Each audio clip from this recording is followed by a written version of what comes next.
का हमारा ये वीडियो कोई कहानी नहीं बल्कि एक यात्रा है। यात्रा एक ऐसे व्यक्तित्व को जानने की जिसके साहस, शौर्य और संघर्ष ने बड़ी बड़ी हुकूमतों को मराठा आन बान और शान का शागिर्द बना दिया। यात्रा एक ऐसे वीर योद्धा की जिसने स्वराज का भगवा ध्वज अटक से लेकर कटक तक फहरा दिया। एक ऐसा रणबांकुरा जिसके शौर्य की चमक सूरज से भी तीव्र थी। एक ऐसा शूरवीर जो अपने अति विशाल साहस, चरित्र और प्रतिबद्धता के लिए पूरे हिंदुस्तान में मशहूर हुआ और जिसने धर्म और धरती की रक्षा के लिए अपना सब कुछ बलिदान कर दिया। दोस्तों, हम बात कर रहे हैं हिंदवी स्वराज या हिंदू पद पादशाही के जनक कहे जाने वाले छत्रपति शिवाजी महाराज के बेटे और विशाल मराठा साम्राज्य के दूसरे छत्रपति संभाजी राजे भोसले की, जिन्हें कोई स्वराज्य रक्षक, कोई शक्तिमान शंभू तो कोई छावा के नाम से जानता है। संभाजी महाराज का जीवन केवल युद्ध और रणकौशल की कहानी नहीं बल्कि एक अपार शौर्य और त्याग की गाथा है। इसी बात की व्याख्या करते हुए किसी कवि ने खूब कहा था, देश धर्म पर मिटने वाला शेर शिवा का छावा था, महापराक्रमी परम प्रतापी एक ही शंभू राजा था। छत्रपति संभाजी महाराज एक ऐसे सम्राट थे जिनकी शहादत का इतिहास आज भी वीरता के प्रतीक के रूप में याद किया जाता है। ऐसा इसलिए क्योंकि उन्होंने अपनी पूरी जिंदगी हिंद स्वराज के उस सपने को साकार करने में बिता दी जिसका बीड़ा कभी उनके पिताजी छत्रपति शिवाजी महाराज ने उठाया था। दोस्तों, आज के इस वीडियो में हम संभाजी महाराज के जीवन को और करीब से जानेंगे और देखेंगे कि कैसे बचपन की शिक्षा ने उन्हें शस्त्र और शास्त्र दोनों का धनी बनाया, कैसे दक्कन भारत में बीजापुर और गोलकुंडा जैसे ताकतवर साम्राज्यों को उखाड़ फेंकने में उन्होंने महत्वपूर्ण भूमिका निभाई और कैसे धर्म की रक्षा के लिए वो हंसते हंसते अपने प्राणों को मां भवानी के चरणों में समर्पित कर गए। क्या है कहानी 140 से ज्यादा युद्धों को जीतने वाले रणबांकुरे छावा की? आइए जानते हैं। लेकिन वीडियो को शुरू करने से पहले मैं आपको बता दूं कि भाषा की सरलता के लिए इस वीडियो के दौरान हमने कुछ जगह छत्रपति संभाजी महाराज को संभाजी या फिर छावा कहकर संबोधित किया है। दोस्तों, संभाजी का जन्म 14 मई 1657 ईस्वी को पुरंदर के किले में हुआ था और वे छत्रपति शिवाजी महाराज और उनकी पहली पत्नी सईबाई के बड़े पुत्र थे। जब वे महज 2.5 साल के थे तब उनकी मां का निधन हो गया, जिसके बाद उनका पालन पोषण उनकी दादी जीजाबाई ने किया। इसलिए वो अपनी दादी के बेहद करीब थे और उन्हीं का प्रभाव नन्हे संभा पर सबसे ज्यादा पड़ा था। दरअसल जीजाबाई ने अपने पुत्र शिवाजी की ही तरह अपने पोते संभाजी में भी राष्ट्र प्रेम, धर्म प्रेम और जीवन के आदर्श मूल्यों की स्थापना की थी। ऐसे मूल्य जिन्होंने आगे चलकर उनके चरित्र निर्माण में सारभूत भूमिका निभाई। यानी हम कह सकते हैं कि छत्रपति शिवाजी महाराज की ही तरह जीजाबाई संभाजी की भी पहली गुरु थी। हालांकि जीजाबाई ये बात अच्छे से जानती थी कि सिर्फ एक अच्छा चरित्र किसी भी व्यक्ति को महान राजा नहीं बनाता। इसीलिए उन्होंने संभाजी को युद्ध नीति और प्रशासनिक कौशल की शिक्षा लेने के लिए काशीराम शास्त्री के पास भेजा। काशीराम शास्त्री से संभाजी ने गणित, तर्क, भूगोल, इतिहास, पुराण, रामायण, व्याकरण जैसे विषयों का ज्ञान अर्जित किया और साथ ही साथ वो शारीरिक प्रशिक्षण के दांवपेच अपने पिता छत्रपति शिवाजी महाराज से सीखते रहे। छत्रपति शिवाजी महाराज के सबसे बड़े पुत्र होने के नाते संभाजी अपने पिता द्वारा हिंदवी स्वराज के निर्माण के लिए किए गए प्रयासों को करीब से देखते हुए बड़े हुए और मराठा साम्राज्य के राजकुमार के रूप में उन्होंने कई मौकों पर अपनी बहादुरी और सैन्य प्रतिभा का परिचय भी दिया। जैसे महज 16 साल की उम्र में उन्होंने रामनगर में अपना पहला युद्ध लड़ा और शानदार जीत हासिल की। इसी तरह 1675-76 के दौरान उन्होंने गोवा और कर्नाटक में सफल अभियानों का नेतृत्व किया जो मराठा साम्राज्य के विस्तार में महत्वपूर्ण साबित हुए। हालांकि संभाजी सिर्फ युद्ध कौशल में ही निपुण नहीं थे बल्कि कला और साहित्य में भी उनकी खास रुचि थी। केवल 14 साल की उम्र में उन्होंने संस्कृत में बुद्ध भूषणम और ब्रज भाषाओं में नखशिख, नायिका भेद और 7 शतक जैसे ग्रंथों की रचना की जो उनकी प्रखर विद्वता का परिचय था। जब संभाजी 17 साल के थे तब उनका विवाह येसुबाई से हुआ। येसुबाई के पिता विभाजी नायक मराठा साम्राज्य के प्रमुख सरदारों में से एक थे। ऐसे में इस वैवाहिक गठबंधन ने न सिर्फ छत्रपति शिवाजी महाराज को कोंकण के क्षेत्र पर नियंत्रण दिया बल्कि यहीं से मराठा साम्राज्य में विभिन्न कबीले और परिवारों के बीच एक ऐसा मजबूत गठबंधन स्थापित हुआ जिसने साम्राज्य को औपचारिक राजनीतिक स्थायित्व प्रदान किया। इसी दौरान 6 जून 1674 को रायगढ़ के किले में शिवाजी की ताजपोशी हुई और उन्होंने छत्रपति की पदवी धारण करते हुए मुगलों के खिलाफ विद्रोह का बिगुल बजा दिया।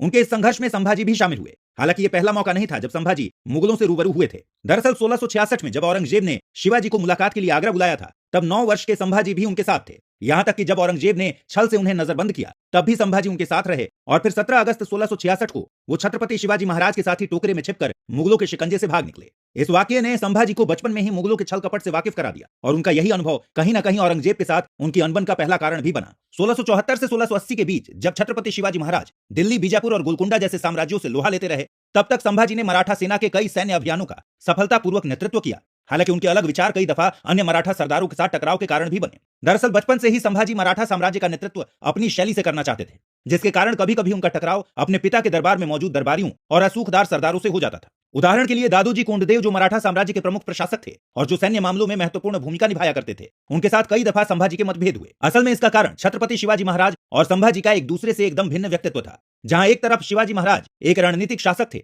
जो अपने हर फैसले को कूटनीतिक कसौटी पर तोल मोल कर लिया करते थे, वहीं दूसरी तरफ संभाजी के फैसले अक्सर बेबाक और दिलेर होते थे। यानी आप कह सकते हैं कि छत्रपति शिवाजी महाराज दिमाग की और संभाजी मन की आवाज पर चलते थे। बहरहाल संभाजी महाराज की यही आदत कई मराठा सूबेदारों और सरदारों को पसंद नहीं थी, जिसके चलते उनमें से कई लोग छत्रपति शिवाजी महाराज के दूसरे बेटे यानी राजा राम को छत्रपति शिवाजी महाराज के बाद मराठा साम्राज्य का उत्तराधिकारी बनते देखना चाहते थे। लेकिन उत्तराधिकार की यह कशमकश सिर्फ संभाजी महाराज और मराठा सरदारों के बीच ही नहीं थी, बल्कि खुद राजा राम भी इसमें शामिल थे। दरअसल राजा राम की मां यानी शिवाजी महाराज की दूसरी पत्नी सोयराबाई बड़ी ही महत्वाकांक्षी महिला थी। जो अपने बेटे के लिए मराठा साम्राज्य को हथियाना चाहती थी। ऐसा करने के लिए उन्होंने कई सारे षड्यंत्र भी रचे। उदाहरण के लिए कुछ इतिहासकारों का मानना है कि सोयराबाई ने अपने एक जासूस की मदद से संभाजी महाराज को जहर देने की भी कोशिश की थी। यही वजह थी कि 1678 आते आते संभाजी महाराज और उनके छोटे भाई राजा राम के बीच तनाव बढ़ता गया और अब दोनों ने साम्राज्य के अलग अलग हिस्सों पर अपना प्रभाव जमाना शुरू कर दिया।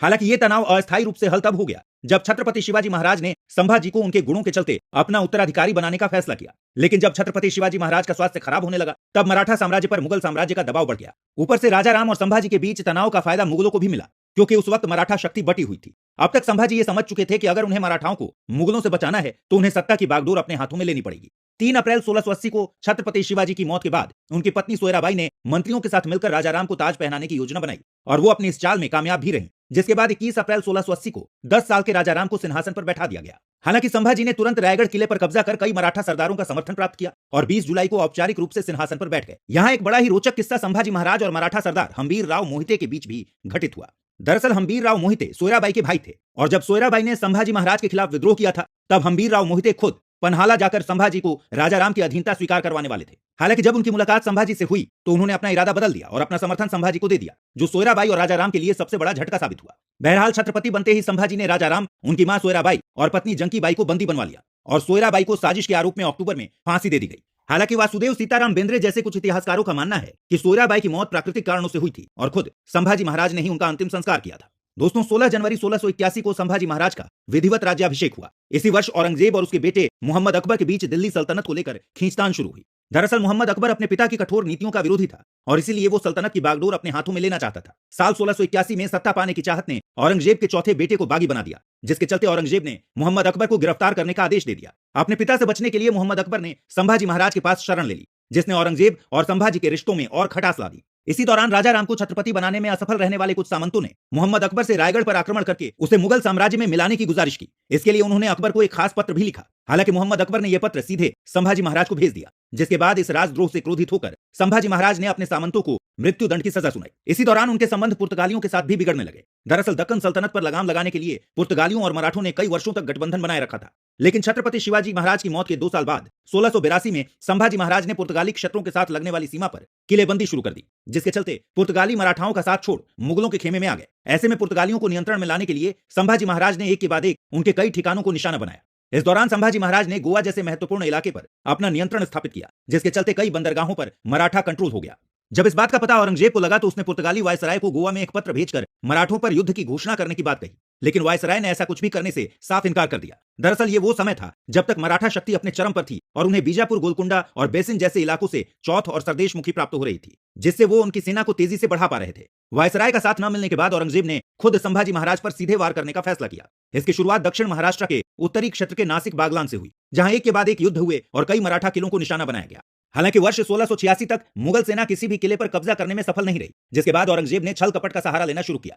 1686 के अंत में मुगलों ने किलेदार आसोजी को मनसब देकर साल्हेर का किला हथिया लिया। इसी तरह 1687 में रामशेज और 1689 की शुरुआत तक हरीशगढ़, त्रिंगलवाड़ी, मदनगढ़, मोरदंत, औंधा और करनी जैसे कई महत्वपूर्ण स्थान मुगलों के आधिपत्य में आ गए। इसलिए अब संभाजी महाराज रायगढ़ से दूर संगमेश्वर में रहने लगे। एक दिन जब वो रायगढ़ के लिए प्रस्थान करने वाले थे तो कुछ लोगों ने आकर उनसे उनकी कुछ समस्याएं सुनने को कहा, जिसके चलते संभाजी महाराज ने अपने साथ केवल 200 सैनिकों को रखकर बाकी सेना को रायगढ़ भेज दिया। जब इस बात का पता गणोजी शिर्के को लगा तो वो मुगल सरदार मुकर्रब खान को साथ लेकर एक गुप्त रास्ते से 5000 की फौज के साथ वहां पहुंच गया। ये वो रास्ता था जो सिर्फ मराठों को पता था, इसलिए संभाजी महाराज को कभी भी नहीं लगा कि कोई शत्रु इस ओर से आ सकेगा। दरअसल गणोजी शिर्के संभाजी महाराज की पत्नी येसुभाई का भाई था, जो वतनदारी को लेकर संभाजी से नाराज चल रहा था और इसीलिए उसने मराठों के साथ विश्वासघात किया। बहरहाल संभाजी महाराज ने लड़ने की कोशिश की, लेकिन महज 200 की सेना के साथ मुगलों को हराना मुमकिन नहीं था। इसके बाद संभाजी महाराज को उनके अपने सलाहकार कवि कलश के साथ बंदी बना लिया गया और दोनों को अहमदनगर के बहादुरगढ़ किले में ले जाया गया, जहां औरंगजेब ने उन दोनों वीरों की जुबान कटवा दी और आंखें निकलवा दी। फिर उन्हें कई दिनों तक अमानवीय यातनाएं दी गई। उन्हें बार बार इस्लाम कबूलने को भी कहा गया, लेकिन जब वो नहीं टूटे तो आखिरकार 11 मार्च 1689 को उनकी बड़ी बेरहमी से हत्या कर दी गई।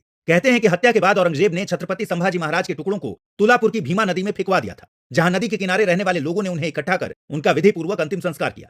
दोस्तों, कहा जाता है कि संभाजी महाराज ने अपने जीवन काल में 140 से ज्यादा युद्ध लड़े और कभी भी पराजय का सामना नहीं किया। हालांकि वो अपने आखिरी युद्ध में अपनों के विश्वासघात से हार गए, लेकिन ठीक से देखा जाए तो संभाजी महाराज का जीवन और उनकी मौत दोनों आने वाले मराठा सरदारों के लिए वो प्रेरणा साबित हुई जिन्होंने उनके दिलों में हिंद स्वराज की जोत को जलाए रखा। इस महान योद्धा पर आपकी क्या राय है, कमेंट सेक्शन में जरूर बताइएगा।